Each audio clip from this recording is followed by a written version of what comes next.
This episode of the Jiu-Jitsu Times Podcast is brought to you in part by No Judges Needed BJJ Apparel and Lavender Lane CBD products. You can use the promo code JJT for 20% off your first order at No Judges Needed, and the code JJ Times 20, all uppercase. Last two items are numerical for 20% off your first order of CBD products. Thank you very much for sticking with us. Enjoy the show. Hello, everybody. Welcome back to another episode of the Jiu-Jitsu Times Podcast. I am your host, Kevin Bradley, joined as always by my co-host, Kevin Gallagher. Here's the thing about this show. I get the chance to talk to a lot of amazing people, but the problem with it being focused on combat sports is we never have a guest where I can go, man, I could kick his ass. So whenever Kevin comes to me saying he's got a guest, a part of me is really hoping, oh man, I hope it's like some nobody, like loser guy who lost all of his limbs in an accident, so I could go, yeah, I could take that guy. And then he told me who this week's guest was, and I just sort of died a little inside. Let me just introduce him for you. Lifelong martial artist, a boxing instructor, kickboxing instructor, a certified instructor of Jeet Kune Do, longtime MMA coach with a horde of successful athletes under his belt. He's helped lead 2 UFC legends to championship titles. And probably most infuriating of all, this guy's in his 60s and has fewer gray hairs than I do. Ladies and gentlemen, coming to us from New York, it is Ray Longo. Mr. Longo, thank you so much for joining us today. No, anytime. And you could definitely kick my ass. I got you on I definitely have you on the gray hairs, but you could definitely beat the crap out of me. Okay, he said it. He said it. All right. I'll put it this way. At least I hope you can. I hope you can. I wouldn't test that, Kev. Now Kevin would kick my ass. Like, there's no winning. Yeah. All right. Well, something that we like, given the state of the world, something we like to do at this part of the show is just whoever we're talking to, ask how they're doing. So Ray, how you doing during the quarantine and all that? You're in a bit of a hot zone state, so if you wanted to give us your 2 cents on how things are going. New York is getting the shit beat out of it, literally. And there's been a couple of deaths that have been close to home. A lot of people I know have gotten sick. So it's a crazy time, man. It really is. I think I'm in the house 5 or 6 weeks now. The gym's been closed. Everybody the team, especially the up-and-coming guys, were on a roll. And I think we were like 14-0, for the guys, just at that level below the UFC. And everybody's just shut down. Look, I'm doing fine. I'm still working out. I feel good, but it's starting to get old, I think. How are you guys coping with the onset? First of all, do you have any fighters that are set to fight over the summertime in any cards coming up anytime soon? I know Maddie told me he's not coming until June. I had him on my other podcast the other day. But do you have any guys that are fighting coming up? And if they are, how are you coping with the lack of a real fight camp? That's the question I asked Maddie, and he had a pretty good answer for that. I'll tell you. Look, Matt definitely was the last guy that was supposed to go. So, he was definitely frustrated, but I did give him access to the gym. I thought he had a great sparring partner for his fight with Roosevelt. I think his name is. That part I felt good on, but it's not the same. It just wasn't the same. He knows it wasn't the same. Plus, you got to realize, Kevin, every time you go out, like, you're taking a risk, really. You know what I mean? Especially over here. So I was more concerned with his pops. He's like my age, and I didn't really – that would have been – they live together still, and that would have been a disaster. I said, Matt, God forbid you get something, you take it home to your dad. That would bother me. So, I think everything worked out for the better. They shut down that show. So I think he's looking to go in June, which gives us a little more time to understand what's going on. But I have Aljamain Sterling's supposed to fight Sandhagen on June 6th. And Weidman was trying to fight who's this guy, the Joker? Hermanson, you know what I mean? So when I think Hermanson still can't get into the country, so he'll probably be pushed to July, and I'm sure, you know, between Frivola, between Maddie and fucking Marab, they'll be fighting in June sometime, I would think. What are you guys doing to get in shape? I mean, and how are you working around the fact that you just can't I mean, I don't know. I ain't trying to write nobody out, but how are you working around the fact that it's just not business as usual? As much as you can get together and have smaller sessions and smaller individual maybe sessions and whatnot, it's never going to be the same as a real fight camp. How are you guys dealing with that? I mean, look, it's anything in life, you have to make adjustments, right? You're never gonna nothing goes according to plan. So this is different because we had a really good camaraderie down here. Everybody was close, but even for Aljo now, so he's got Iaquinta has a couple of people that are really good, up and coming guys. Dennis Bazooka and this kid Nazim living at his house. They've been quarantined for a while, so Aljo. Between those guys and Marab, he's fine, and they all know how to go through a training camp. Will it be the same? I don't know. Maybe it'll be better. We don't know, but you know what I'm saying. But for his fight, he's pretty well settled with really good guys to train with. And like again, everybody's quarantined, and Al's got a good setup at his house, and that's really it, man. So we'll find out. But I think they all know what to do. They all know how to fight. So it's really just getting in shape, getting your timing down, and they'll be ready to go. I had most of the people that I've spoken to, most of the fighters, the jiu-jitsu fighters and MMA fighters that I've talked to have pretty much said the same thing about that. The good thing about being, 23, 24 years old and a young kid is usually you're living with someone else that's your age that probably does the same thing. Fighters tend to cohabit. So now I live with a black belt instructor myself, so we get to train a little bit here and there because it's just us two. I got mats in my backyard. So the fact that that's happening allows for these guys to be able to train. I'm really lucky too, just because both of my dogs are black belts in judo, so I'm getting around to, just you're in the best shape. You got dogs, you can't go wrong with dogs. They get out of the house, you go chase them around. You got any pets, Ray? Or I have a little dog, follows me around the house all day long. But like you said, Kevin, you could actually get better at this point in time because you could grab that guy and rep the piss out of shit. You know what I mean? That maybe you overlooked, you did too much rolling, without repping. So there's always a way to get better. And I'm hoping that that's what happens with these fights. I think the lack of distractions is also a very big asset. I think it's, the fact that like you can't go out, maybe you can't go hang out with your girlfriend. There's no, there's no goal. Let's go see a movie or let's go hang out and do this and that. You're stuck in your house. So because you're losing your mind, it's very easy to focus on the idea of, wow, I'm here doing nothing. What can I do? I could train with this dude. Exactly. I think that's pretty cool too. Yeah. And I think, I don't want it to be the new normal, but something's going to come out of this that's going to change a lot of shit, and we'll see what happens. You brought up a good point about rolling with the punches too, because I have a very good friend of mine, one of our old striking coaches, Eric Parker. I think you've met Eric Parker. Yeah, of course. Great guy. Yeah, sure. Great guy. He has a very interesting psychological approach. He was a SWAT team member, and he got shot in the line of field. And he has a product called Wintensity, which is a very good product that talks about the idea of how to get psychologically prepared for a fight. And one of his things he talks about is the difference between a warrior and a competitor. Now, sometimes competitors need to have everything perfect. They want to sleep in their pretty little bed. They want to do all these things. But a warrior, is like your special forces guy. They live in a hole in the woods, but they're ready to go all the time.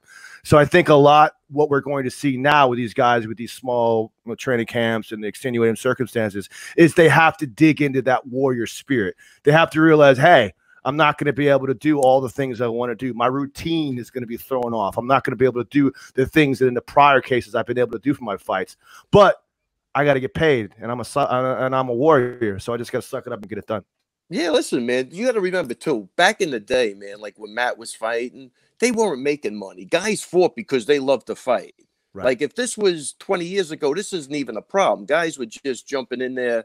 There wasn't, they weren't chasing the fame or the money. They really were fighting for the love of fighting. They weren't getting any money. So we're kind of going back to that. Now, if you really want to fight, you don't give a shit what the situation is. And that's really, I think, where we're at now. Now, we are used to camps, and as a coach, I don't want to send anybody in there that's not prepared. But, everybody's it's kind of a level playing field. I think most people have to do the same shit. So I think, go ahead. Real quick.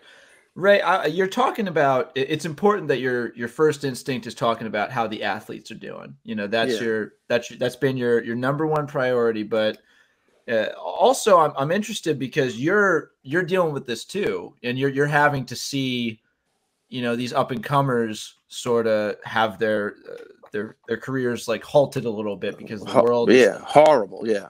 How are you doing? Like, how is that affecting you? Like seeing that? Look, I'm going to try to always be optimistic, but it is like when I stop and think about we're doing the interview and you're asking me, it kind of sucks because it's not.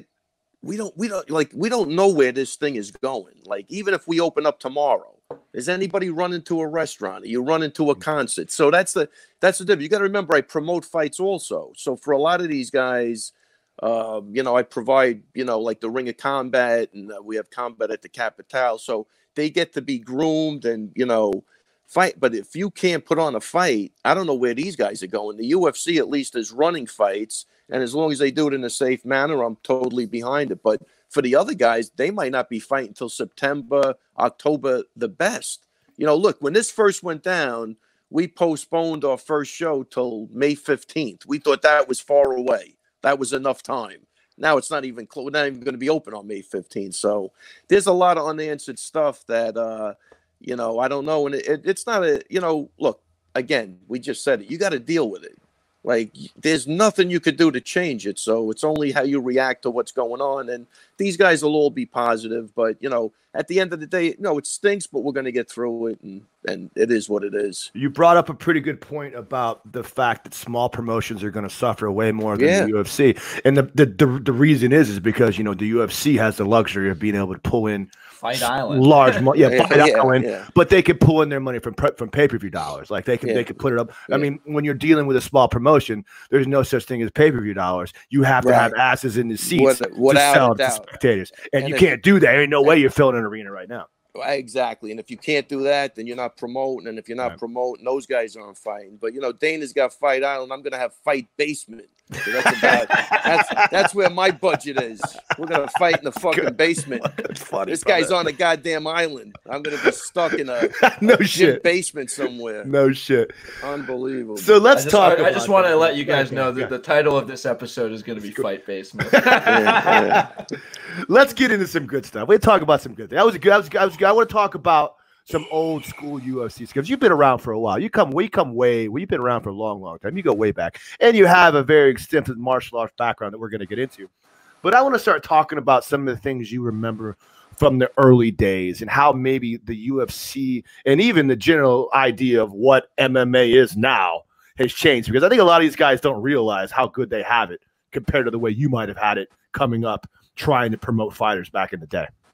Oh, no question about it. Well, look, the first thing, again, is there was a love of the sport. It was new. It was exciting to be around. It was like an arms race. Everybody was looking for better ways to train, and we're always picking somebody's brain to get something. Techniques were still coming about. Most of the shit you see today wasn't even being used back then. So, back then it was really just a bunch of guys that loved what they were doing. There was no group practices. You trained whenever you could train. I did a podcast last night with Misha Tate, and we were talking about that. Like, I would train Matt at like 11 o'clock at night on Sunday. Like, there was no barriers, or there was, you got to be here at 3:30 and we're running. Nah, it was just whenever you needed to train, everybody was there for you. We worked around it, and it was definitely a simpler time, and it was very exciting, and it was great to be a part of it.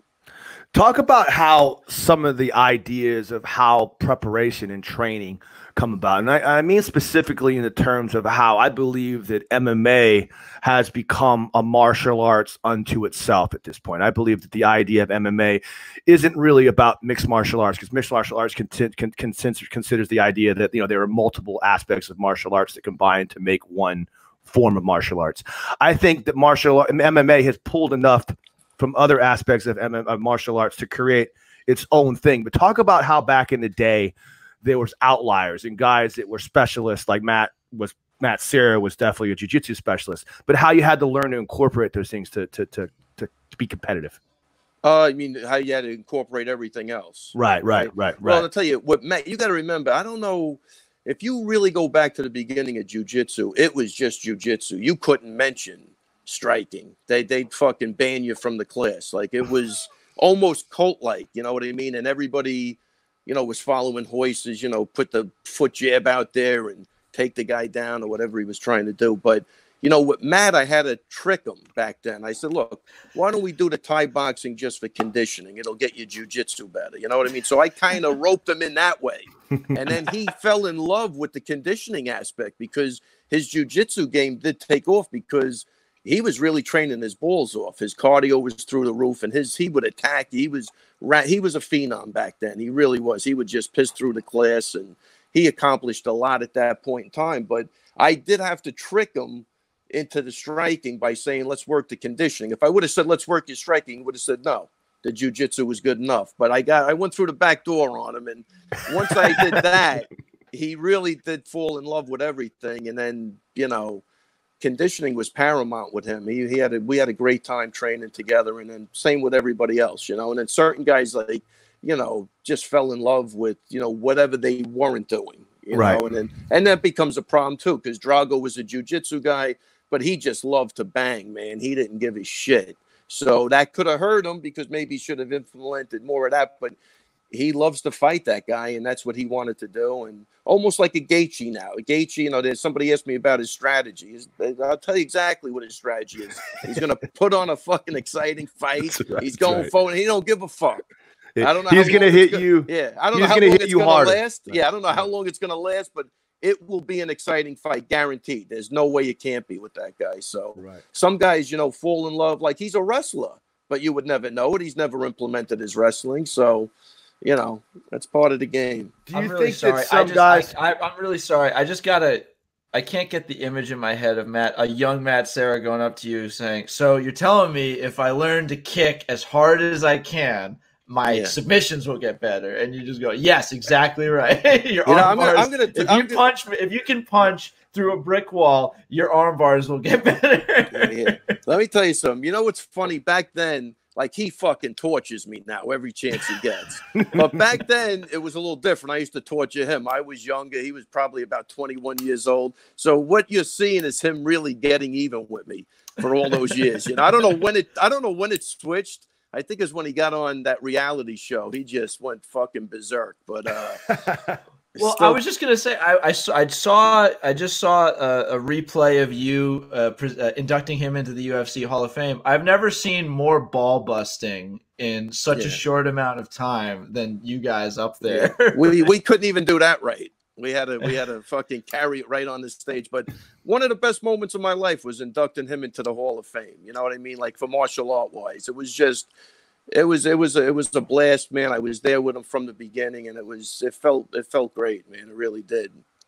How did you and Matt become you and Matt? How did you guys meet up? How did you guys make the connection and start training together? I mean, look, the short story is I met him in jiu-jitsu. I had a martial art instructor of mine, Paul Vunak. He was in California. He was training with the Gracies. He said, hey, dude, he called me one day. He said, look, there's a guy, Craig Kukoc, coming to New York. Get with this guy. This is probably early 90s. You'll be in a year from today, you'll be way ahead of everybody. So Kukoc came. I would go in there. There would be like 3 guys in the class. Like, nobody knew what jiu-jitsu was. And I mean, he started asking me, you think I could make money doing this? Nobody's coming in. And I used to bring students from my school on Saturdays just to give them some business. I felt bad for them. In the whole process of that, the UFC hits, and in between, so the UFC hits, and then by the time I go back, I dislocated my shoulder, you know, sparring or fighting, whatever the fuck, but I dislocated my shoulder. I was out for like 6 months. And then when I went back, the UFC had hit in between that time, and the place went from 4 students to 30 students, one session, like to 60 students. It was packed. We were in like a judo thing. And that's where I met Matt. And coincidentally, I just got married and bought a house down the block from him, or like half a mile.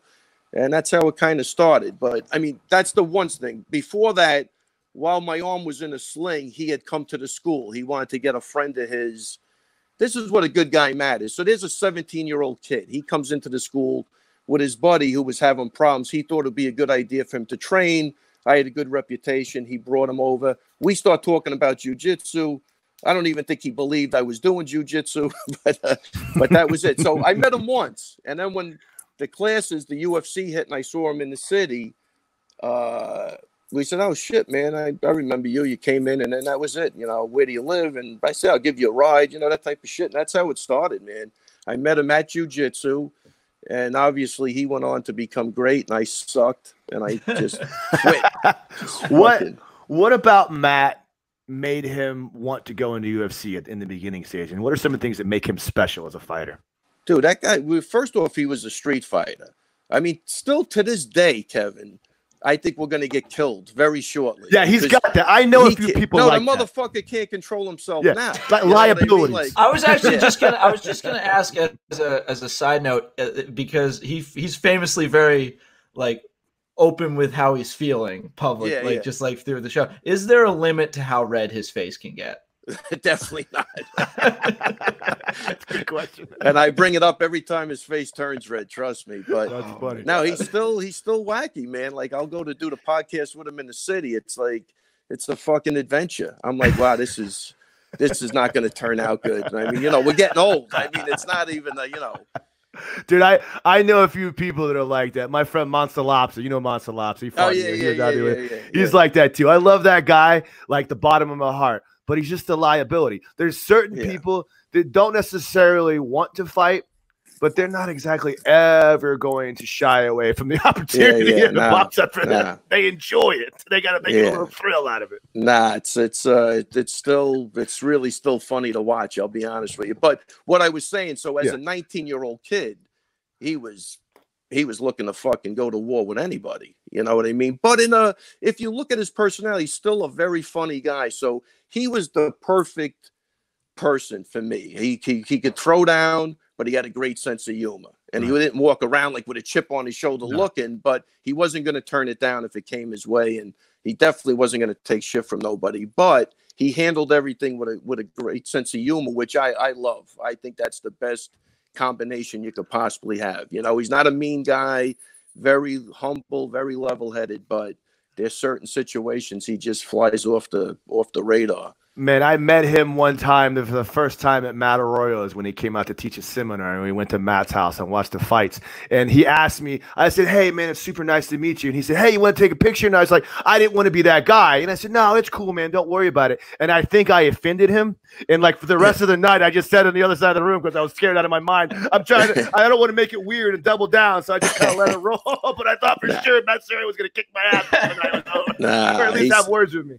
Yeah, he's a great dude, man. Really great. 100%. Always laughing. Like every day we're laughing about something. So it's great. It's funny you say that like he's gonna fly off the handle and kill both of you guys, because there was that famous incident where I think he was at a cheesecake factory or something. Oh yeah. That was in Vegas. Yeah, that was the night before the Hall of Fame. The Hall of Fame. Some guy decides I'm gonna get so drunk I make the worst decision of my entire life and try and fight Matt Sera, UFC Hall of Famer. Did you guys tell him afterwards? Hey, you know he's going in the martial arts Hall of Fame like tomorrow, you dumb shit. No, that guy was hammered out of his mind. Yeah, he was. I think when Matt was mounted on him, he was calling the chairman of the board. He was, you love that shit. He was that guy. You know what I mean? He was. You gotta love that shit. You know who I am? You know. So.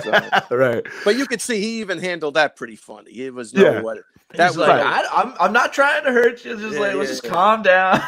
But again, there was a sense of he was handling it with a sense of humor because he was also enjoying it a little bit, which leads back to the moral of the story there, I guess. Yeah, no, definitely. But so back then, that's what he was. These guys love to fight. And hold on a second. Let me just you're good. Take your time, Bubba. And that's it, man. Nothing. I don't think anything's changed in 25 years. So I think that's the moral of the story. You never grow up. And that's it. You just keep thinking young, and you'll be young.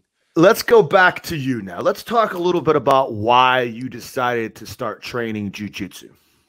Or would real quick, just because I know, like, according to your bio on the on the Law MMA website. You've been training since like martial arts in some form or another since the 70s. What was your introduction to martial arts? My introduction was really was a kung fu style, Chinese kung fu, wushu. It was an Alan Lee style in the city, and there was a guy in the neighborhood that was training there, and that's how I got my start, really. Okay, so super traditional. Super traditional. Horse dance for an hour, you know, that type of shit. Yeah, a couple of forms here and there. Yep. How did you like that stuff at the time? I liked it. I still like it today. You know what I mean? I still respect it. I still think it gave me a foundation. And I had to pick the one nutcake in the neighborhood. That's all he liked doing was sparring. So it was, even as a 14-year-old kid, getting his shit beat out of you by an older guy was acceptable, you know? So I really learned a lot. And the guy was a physical fitness specimen, way ahead of his time. I remember one day, he knocked on my door, and again, he was my teacher, so I didn't really I wasn't hanging out with the guy, but he gave me an article. He said, read this. This guy knows where it's at. And it was one of Bruce Lee's first articles he ever had written in black belt. So he definitely saw the future. He was, for a traditional guy, I thought he was way ahead of his time, physical fitness wise. He was a freak. And I think he gave me a good foundation. He kept me motivated enough to, keep doing it. So I think that's one thing I got out of it for sure. Man, Ray, you're telling stories about Bruce Lee from Black Belt Magazine. You're tipping your hand there, brother. We know how old you are now, my man. I don't make I'm not hiding anything on the age at this point. That fucking shit's over. And I think we should take this time to wish our co-host Kevin Gallagher a happy upcoming 82nd birthday. It's a big year for him. Big chicken either, brother. You're looking great, buddy. You're beautiful. Kevin, you're looking good. I'll tell you what, man. Enjoy it now. It goes quick. I know you heard that. Shit, my man. It's a cliche, but I'll tell you what. I keep hitting these milestones. I remember I used to say, 30, everything has kind of fell apart. 35, it gets worse. And every other milestone, like 40, it doesn't get better when you hit that next milestone. More things quit working, and it's harder to get back in the. That's exactly what happens, man. And then it's like, hey, what do you do to work out? And the answer should be anything I can do. You know what I mean? Exactly. You start eliminating shit. I'm not kicking anymore. Now I'm down to like knees and elbows and boxing. Then when I'm sure in another 2 years, the knees will be gone. I'll be down to a jab. By the time I'm 80, I'm thinking that's what I'm left with. It'll be a damn good jab, though, brother. Yeah, but that jab's still pumping, baby. It'll be a damn good jab, my man. Well, I just wanted to go back real quickly to Bruce Lee for so many martial artists in every discipline. He was the gateway in a lot of ways. He broke open the idea of you can really use this stuff to defend yourself. No mysticism, just like punching, kicking, doing what you got to do. Did you immediately go into Jeet Kune Do after reading that, or was it a slower arrival? Well, I didn't have access to it, right? So I had known about it, but they were only training in California. And I was probably at that time, even at 16, 17, I don't think I could grasp what it really was. But, obviously you watch the movies and you're just stoked out of your head. And, back then you got to put yourself in the 70s, man. There was nothing going on like that. You didn't have this. And, speaking of that, it's funny. You'll appreciate this, Kevin. And so supposedly Holmes Gracie was a personal trainer in New York for 4 years during the early 80s. So imagine hooking up with him at that time and getting the jump on everything. Right. There's an interview with him and a wrestling guy. You got to catch it on YouTube. Fascinating story about how this wrestling guy went to Brazil as a liaison for wrestling, and how they hooked up, and they won a couple of Sambo championships together. The friendship you would never have known existed. But look up Holmes Gracie and Bob Anderson. I guarantee you'll love that.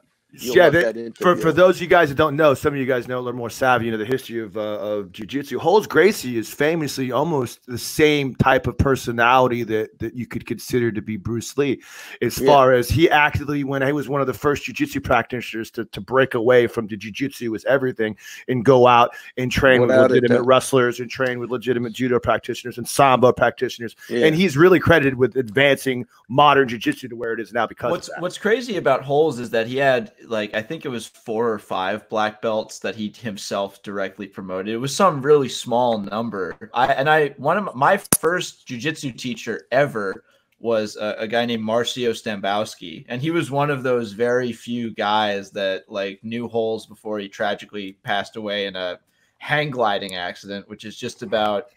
I mean, what else was going to get the guy? One of the biggest strategies in jiu-jitsu, for sure. One of the biggest strategies. Yeah, without a doubt. All the innovation that was lost, just that guy. He was one of the first innovators, and that idea of lineage. Even though jiu-jitsu is considered a martial art, that old idea of like having a strong lineage is still really present there. Listen to the interview. I'm telling you, it's mind blowing. Especially you guys are into jiu-jitsu.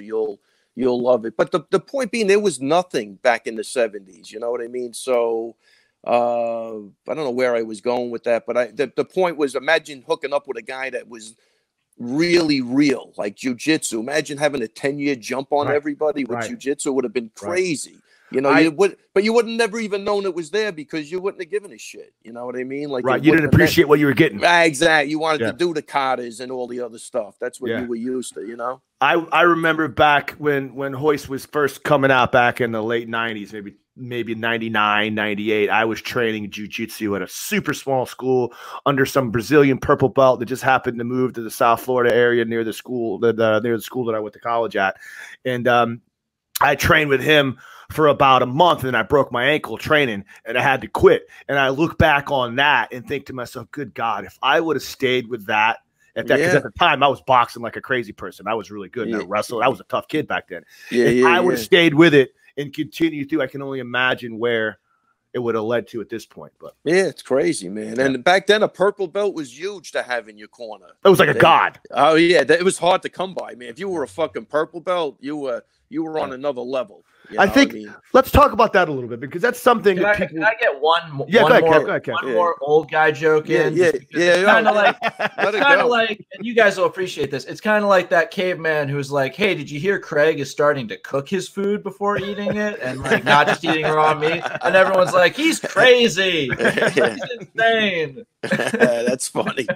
Yeah. Let's talk about the difficulties you encountered in those early days of jiu-jitsu.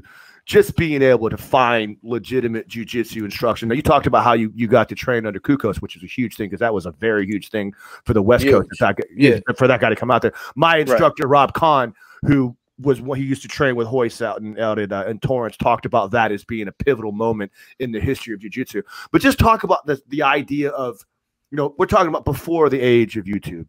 Before the age of being able to have without a access. doubt. Right. It's hard. You gotta put yourself in that position when. Look, even when I was growing up, and if a guy fought in Thailand, you could only find out about it like 9 months later in a magazine. Like there was no real time. You're hardwired in. You're streaming the fight, or it was crazy, man. So you're right though. Back then there is no YouTube, so you had to try to grab guys and get info any way you could. So. Kukak was Horian's first black belt, and he came to New York to start teaching, and he formed a partnership with Renzo, but Renzo was still in Brazil, and that's where we got our first taste of jiu-jitsu. So like it would be correct to say that at those times, if you wanted to be a martial artist in any regard, you had to work for it. So you had to be truly, truly dedicated to the martial arts in order to get quality instruction, because you had to go look for it. It wasn't like there was a jiu-jitsu school in every corner. Yeah, and then, I always had a school for a long time, so I started bringing in a guy, Pedro Sauer, which was, I think, Hickson's first black belt. What a great guy. If you ever get a chance to meet him, talk to him, roll, whatever. I mean, he's got to be in his early 60s now too, but what a great guy. So I would bring him in, and to try to get a jump on everything, and he'd come in a couple of times a year, and then Matt just started getting really fucking good, man. By the time he hit purple belt, man, he was a fucking monster. So I just started staying with him, and I probably even started drifting away at that point because I was doing more promotions and stuff like that. But at what point did you believe that Matt Sera was going to be the guy, going to be the one that you was going to go out and do things and make it happen? Dude, that was pretty early on, dude. He used to just, even as a blue belt, he would just piss through that class. There's nobody back then that will tell you anything different. I guarantee you that. You know, even talk to Danaher, you know, he used to be one of Matt's students, and now, you know, Matt actually goes to him and grabs ideas because Danaher's a genius. But even if you ask John about back in the day, that guy was unstoppable. So that was a pretty easy read, you know. Yep. So I have a few more questions for you because I'm having fun with this, and I'm going to be perfectly honest with you. I had no idea about your real connection to the jiu-jitsu world in that regard. I didn't know you trained in all these aspects and you've been around the game. Yeah. I knew you were striking coach and I knew you had an extensive martial arts background, but I had no idea that you were that involved in the jiu-jitsu community. So what I want to ask you is this: coming from someone that's been involved in a wide array of martial arts, you know, traditional martial arts to not boxing, which is a little bit less traditional. What do you feel like are some of the benefits of having that traditional martial arts background? And then what do you feel like makes it different to jiu-jitsu? Why do you feel like maybe jiu-jitsu kind of nails it home a little better, or the similarities, differences along that road? Well, I think the first thing is that you appreciate the, you know, the traditional martial arts, because when you get a real art, you could see the difference. So if you think outside the box, it's a great thing for you. You know what I mean? So my first impressions of jiu-jitsu when I was doing it was like, wow, whoever put this art together, what a fucking great job they did from a martial arts standpoint. Like Helio, if he's the guy, I mean, just even all the basic shit. You know, remember they used to have the thing 30 moves and, you know, that, do you remember going back that far? But yeah, I know that's Helson's thing. Rob Kahn tells me all the time, when you went to go train with Helson, if you ever got to take a class with Helson at Torrance, he literally showed the same 27 moves, and that was it. Now he would show you amazing details that you would never know about the Oompa that make it seal it home, but he's only going to show you 27 moves. Right. But the thing is, that was still pretty cool. You know, that shit was still squared away. And look, if you hold, like, what I love with Matt today is when I watch him teach the basics, you still can't get away from that, man. You know what I mean? You're getting choked, get your shoulders. Yeah, there's other ways out, but the basics, I don't think will ever do you wrong at this point. I still, to this day, and that is the sign of a good art. You know what I mean? That, like, things didn't change that much to where, you know, an elbow escape is going to get you killed or something. You know what I mean? So it still holds water, the basics, which I think is great. So I think, go ahead. I always got to I feel bad. I always go back to when people talk about the basics and thinking about the different aspects of martial arts that there are. So when you think about a martial art, you know, there's you could do the sporting aspects of it, where that if I'm going against another skilled practitioner, my idea of what I have to do kind of expands a little bit wider. MMA, you know, MMA is a fight, but it's still not really a real fight because it's engaged on two guys that are trying to work inside of some range of rules to win a fight. And then there's also the real martial art, which is protecting yourself against someone that's actually trying to harm you. And when you go that far down the rabbit hole, and you're trying to protect yourself against someone that isn't really trained and is trying to attack you, going 100% full goal at you, because the fight's crazy. Not like a fight in the world. Like, you start to see the basics and how important they really are and how easy it is. Like, I got to do like 4 things in a street fight. That's it. And it's game over. Yeah, exactly. Hey, look, and the other thing is too, when we started out, and again, I'm not a jiu-jitsu guy. I don't want to come off as a jiu-jitsu guy. Yeah, but you've been around and you know your shit. I can tell. I did love doing it, and it was great. You know what I mean? I just chose a different path instead of pursuing that because I thought it was necessary. But whatever. But back in that day, man, headbutts were legal, even in some of the fights. And the jiu-jitsu was definitely taught differently. You were never on your back, not defending the headbutt. And then we would throw on the cages and headbutt the shit out of each other if we could, when we were playing around in the guard back then. But so by making it a sport, you did lose aspects of even Brazilian jiu-jitsu that you wouldn't even know existed. And that's one of them, man. It was really like how to defend the headbutt. And it was always brought up, you know. And now today you don't have to worry about that, you know. You don't have to worry about up kicks if you're on your knees, you know, socket kicks if you're on your back, you know what I mean? So that shit makes a big difference, but it was addressed back in the day. It wasn't like they never addressed it. It's just you don't have to address it now, so you forget about it. We get that just in a super minute level, just with like reaping the knee. It's such a small thing that you wouldn't even really think of, but it's like it's illegal in competition. But I remember my coach Chris telling me straight up, but I don't want to get it twisted. If someone's messing with your crap and you've got that leg lock, reap the knee, reap it all day. It breaks their face down and then falls them on the ground because if they don't, their knee pops out. So they don't get an opportunity to come up and get on top. I just wanted to, like, we were talking about you mentioned that you've been deeply connected to Matt and his development as a martial artist. So but he was a jiu-jitsu guy, and you had to like basically trick him into striking. Right. At the beginning. Yeah. What was it like? The other big name that comes to mind is Chris Weidman, and another amazing grappler. Was it a similar difficulty with getting him to strike? Definitely not. No, he walked in wanting to do everything. Weidman, you got to remember. So Weidman comes in, 10 years, 15 years after I met Matt. So we're already. Things are different already. Everything's progressing a little bit, but Weidman he would have went in the Golden Gloves his first week in the gym. He just wanted to challenge himself. He picked up stuff pretty quickly, and his wrestling at that time, like when I saw like in 2010, was way higher than any level of, you'd have guys that maybe won the counties or a good high school wrestler or maybe wrestled in college, but this guy was a D1, four-time All-American, he beat Bader, he beat Phil Davis, he was in the Nationals. He was at fucking different level, and he was young. He was hungry as a motherfucker, and, he was a big kid, man, at 185. He's struggling now, but I'll tell you, he did accomplish what he wanted to accomplish, and I would have never thought like he would have struggled as much as he did, but it could be occasional. He's got 3 kids, he's got a wife, things change, you know what I mean? But I tell you, because I'm going to say this, the fights that he's losing now, if he was coming up, he would have never lost. I guarantee it. Mindset, something, happened. He's still got the capabilities, but there's a lot on his plate, and, the injuries mound up. He's had 23 surgeries, but to get to your question coming in, he was a different case altogether. He knew what he wanted. Me and Matt, it was experimental. We didn't know where anything was going. Everything was new. Weidman already had a sense, and he saw Matt, win a championship as a Long Island guy. He knew what he wanted to do. He was talented. And I'm going to tell you, as a white belt, he was tapping black belts, which, Kevin, is almost unheard of. If you would have said, at least back in the day. Even super athletes.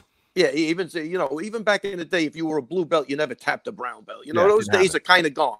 Now it's more athleticism and, the time you're putting in. But Weidman, as a white belt, was just fucking crushing everybody. He was just too big and strong, and he picked up, I saw him at the very beginning work off his back for a wrestler I thought was phenomenal. I remember calling Matt and go, hey, dude, this guy's different.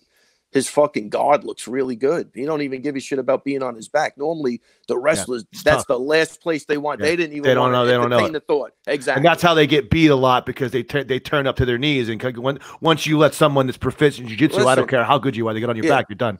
Yeah, Kevin, it's like a power punch who knocks everybody out. The first time he gets in trouble, he doesn't know how to clinch. Right. That's what gets him killed. He doesn't 100%. Really know how to clinch. And that's what happens. So same thing with the wrestlers. They don't want to be on their back. Or they did. I'm going back. I'm saying old school at that time. But he was willing to be on his back, and that was never a problem. So whatever. But different thing with Weidman. He came in hungry, and he kind of knew what he was doing. Me and Matt were just like martial arts guys, just experimenting. Matt loved to fight. I loved to train. It was a different vibe. That's so his commitment from day one was just unquestioned. That's a very important distinction. When you talk about jiu-jitsu and MMA in the early days that you were coming up with Matt Sera versus the time when Chris Weidman came out, we had already established parameters for what was successful in MMA at that point. If you had to understand that you're not just going to go in there and be this world-class wrestler and be successful in MMA. I think Ben Askren was the only one that maybe kind of led that road anymore. In modern times, he was exposed. How dare you, Kevin? His spinning back fist is unquestionably lethal. Don't you dare, all right? I mean, listen, hey, look, I've grown to love Askren. I mean, I think he speaks well. He's great for the sport of wrestling, but his progression in striking is a little mind-boggling. Yeah. It was almost non-existent. I mean, he held to the strategy of, I'm just going to take as many punches to the dome as I possibly can with my arm extended, because he knew once he got a hold of you, it was over. But it was the idea of getting a hold of you. And it goes to the credit of how good his fucking wrestling is. Because you knew he wasn't going to do anything else, and he could still get you down, which is insane, which is the sign of a really good tactician. So I'm going to ask, we'll just go down devil's advocate with this. Do you feel like he was exposed once he moved into that next level? Or do you feel like maybe there could have been some extenuating circumstances? Maybe he competed a little bit too long. You know, that knee from Masvidal, God bless his heart, was still maybe a little bit of a lucky shot. I'm not saying it was lucky because there was definitely strategy involved to it. But, you know, when someone gets knocked out in 4 seconds, you can always say, wow, you know, what the hell just happened there? Not even ready to fight yet. Nah, it was only a matter of time. You know what I mean? Because everybody's defensive wrestling was getting better. You're at a different level. No, it was he didn't progress the way he should have progressed, you know. And look, even with Damian Maia, look what happened there. He still had to throw punches. Yeah, right. You know, but then on the ground, was a major problem. So, look, his wrestling is fucking phenomenal, and he did the best with the least, not the least, because he had the wrestling, but he did do great considering he never really got to the other, you know, disciplines. I think he did fantastic, but I think it was only a matter of time, and the better guys he got with was going to be a problem. What do you think makes wrestlers so adaptable to MMA? Well, first off, work ethic, because we have a kids program now at the gym, which for the first time in the last couple of years, these kids in high school and even elementary school, dude, they are wrestling every fucking day, 24/7, 365 days a week. And they're going live. So that's a different thing. You're not just rehearsing moves. You're not, you know, it's the grind in wrestling, what I've seen, and the amount of time these guys put in before they even get to college is phenomenal. So I think mentally it sets them apart from anything. It's a hard go, man. And you get a guy that wins the states, or, you know, he's a county champ. It's a big fucking deal out here because Long Island's got a pretty good wrestling program. Yeah. So that's what I see. And I think it just sets them, apart as far as discipline and just the drive and the desire to win. It's you learn how to grind. You learn how to grind, man, better than anything I've seen. You know, the problem is you could do it in boxing, but you're going to get your fucking brains beat in. There's no other way of doing it, and that's not healthy at this point, you know. So wrestling, you might have other injuries, but your brain's going to be intact. Boxing, you could get there, but, man, you're taking a big, you know, the risk is now becoming greater and greater. And it stinks because I think nothing builds balls better than boxing, to be able to stand there, take a punch, and give a punch. Everybody should be forced to do that if they're going to fight, because that's what fighting is. And then if you don't have to get hit, perfect. Could you actually, on that note, could you tell us more about, I know, Kev, you got a lot of experience with boxing, but Ray, you started traditional, but then you eventually got to boxing. How was it getting to there? Like, what brought you there? Well, I'm going to say with the Jeet Kune Do. So with the Jeet Kune Do, so that was probably like 1984. You know, they had, they covered everything: boxing, Thai box. They always had the best Thai boxers going out to California at the time, because everybody wanted to learn Jeet Kune Do. So you had Savate guys, you had judo guys. So they took the best from everybody that they had to offer. And Richard Bustillo, who I was close to, was a Hawaiian boxing champ, I think, but he was big on the boxing. And I would always say, Richard, why don't you get more credit for the boxing? He's like, because everybody does it. It's not a big, you know, like everybody wants the mystery, the kicking, and you know what I'm saying. But boxing, we grow up like that. You know, everybody grows up boxing. You know, having a slap fight or whatever it is. So he really was a big influence on the boxing. And look, it's your first line of, you know, attack when you're standing up. And if you could punch hard, that's always a big advantage. So. What are some of, so I have a particular thought process on this, but what are some of the things that separate boxing from other stand-up martial arts in terms of its efficiency and translation into MMA? Just the timing you develop from sparring, and like again, the ability to get punched in the face and come right back with something, I think is huge. Like even when you're kicking, you could keep the distance a little more. It sucks getting kicked in the leg and kicked in the head, but it's a little different. It gives you a different sense of to be able to think under pressure when a guy's trying to punch your head in is a big asset, I think. And like again, I wouldn't hardcore it too much. I mean, I always did, but now I try to think of smarter things to do. But I think that ability, that's what it gives you is the ability to really think under pressure. And every art offers something, but I think that's the biggest thing with boxing. No, look, nobody wants to get punched in the face. That's the thing. So when you accept that, what else are you going to do to me? You know what I mean? I always say that about martial arts in general. Like there's nothing in the world like getting punched in the face. Nothing. No way to duplicate it, because every ounce of your body is telling you, whoa, this is not right. This isn't supposed to happen. So you flinch back, you run away, your fight or flight kicks in automatically. And to truly learn how to fight, you have to be able to conquer those demons, because there's certain parts in fighting. If you start to pull back, now your chin comes up and now you're giving yourself more opportunity. You're going to pump short on your punches. There's something about learning how to fight those natural reflexes that are so ingrained into your brain when everything is telling you to get the hell out of the way, that makes you learn to be a fighter. Because there are certain points in every fight. There's certain points when you just got to say, you know what, this is a fight. I got to bite down on my mouthpiece and I got to let my hands go, and the best man's going to win. Yeah, and I'll tell you, you got to, and you see when guys don't want to get hit, it's ugly. Yeah. It looks ugly when they start getting under pressure. It gets worse. It gets. I just before this, I don't know where it came across my feed, but even Holly Holm against Ronda Rousey, she was hitting her with that straight left. It just started going downhill very quickly. Whereas a person who was used to that, not happening. It wouldn't have happened. I always use that analogy when I talk about that, when I bring that up. I always talk about that Holly Holm fight, because it's very obvious when people want to talk about Ronda Rousey's lack of experience in stand-up in that fight, because she just looked like, it seemed to me like no one ever hit her, and someone finally hit her and she didn't know what to do.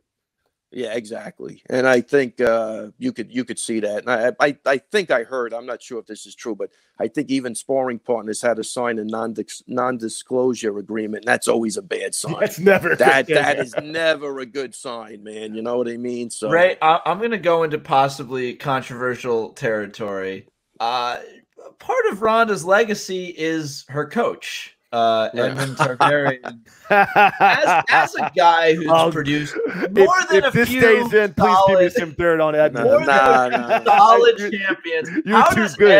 How do you feel about a guy like Edmund being a coach? Listen, Edmund's always been nice to me. This is how I'm going to answer it. He's always been nice to me. So what am I going to do? I can't badmouth the guy. And I could tell you, as a coach, there's been fighters I've trained that I wouldn't want people attributing the way I teach to the way they're fighting. Some people just don't listen, and some people you can't get to do certain things. Right. And that's just the way it is. So, he's been around, he's got to know what he's doing, but you can't, like, I would never look at that and, say he's a bad coach, and again, he's always treated me respectfully, and that's all I could say, so I don't really know. I haven't been in the gym with him, you know what I mean? So you're a good man, Ray. I can bring up numbers numbers and stats, but I'm going to allow you to have the out on this because you're a good man. And I know, no. It's bad about nobody. I'm not going to put you on the spot like that. Right. Well, pivoting a little bit, we're talking about guys that are capable of learning new skills, regardless of where they're coming from. And I think a big example of that we're seeing and we have seen for his entire career is a guy like Tony Ferguson. I only bring that up because his journey mimics a lot of the fighters that have had success under you. Yeah. Very strong wrestling background, just a amazing stud grappler, stud jiu-jitsu, like not just wrestling, but jiu-jitsu, working off his back, that triangle against Kevin Lee, just like legendary, this first interim title bout. His first interim title bout, which is crazy to say. But he is also very famously advocated, things like Wing Chun, like traditional martial arts. Gotta love him.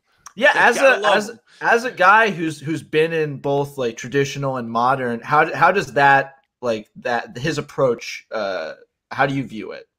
Well, I love it because he's a little wacky.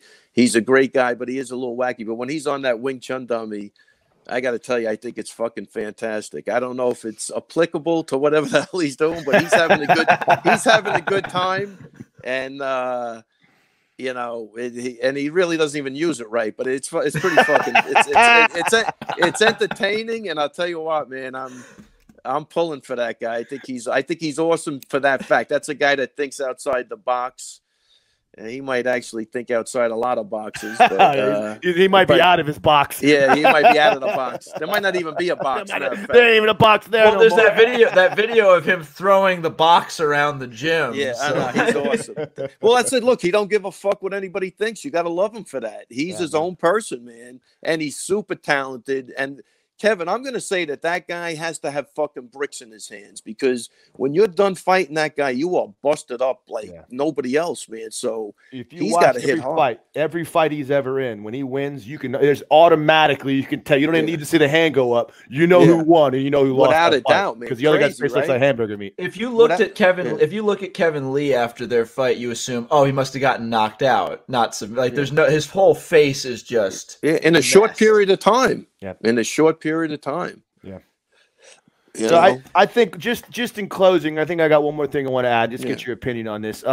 So I think just the general consensus. Now I'd like to get your opinion on this. Like I think of jiu-jitsu and boxing as in wrestling as the most superior martial arts for self-defense, simply because they're the only sports where you can actually compete at a very high level and go full tilt with one another to learn how to conquer those.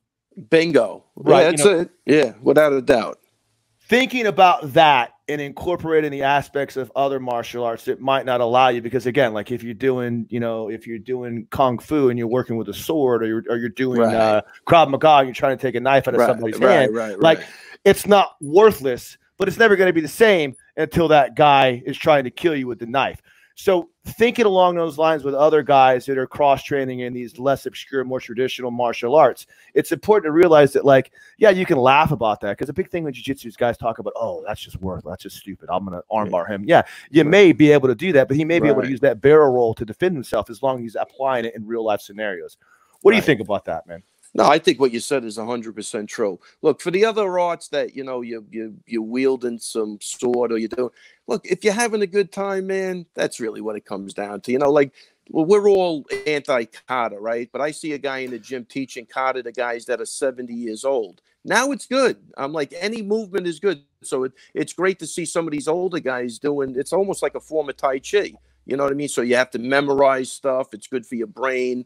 You're getting up, you're doing something, you're moving. So everything has its place. As far as competing and going into the octagon, no, then you got to prioritize exactly what you said. But you know what? To come out and to do some Tai Chi and to calm your mind, your monkey mind running all over the fucking place, it's not a bad thing if you could blend it together. And I think that's the next stage of, getting a little, meditation involved with some of them, because this is brutal, man. Like, what I watch is sheer brutality on a day-to-day basis. There's some really good guys in the gym. You could ask Frivola. I'm saying there's 20 guys that are really fucking good, high level. You only know 5 or 6 of them, but there's a lot of other people, man. And you're not going to get there unless you put the real work in. But I think you have to come out, especially as you start getting older, and really chill out a little bit, understand how your body works, and really, really, really take care of your body. Because like I said, Weidman, 23 surgeries, that's a lot, man. You know what I mean? And he's not done. He's still got issues all over the place, as does everybody else. You're going to hit a point in your career where you're going to start just, your knees, your shoulders, your neck, your back. It's tough. You know that. You just don't want to do it anymore. You get to the point, you lose that fire because you think, what am I doing this shit for anymore? So you need it, but you better balance it, is what I'm saying. I think that's really the next thing, is to really learn how to balance it. Most of these guys are so high strung and they'll fight at the drop of a dime. It's hard for them to do, but I'd like to see that in the future. Just learn, even yoga, man, which I used to never really before. I think for these guys is great. I know Fravola's in there, and he takes Weidman with him sometimes, and they do that hot yoga. It's fucking no joke, man.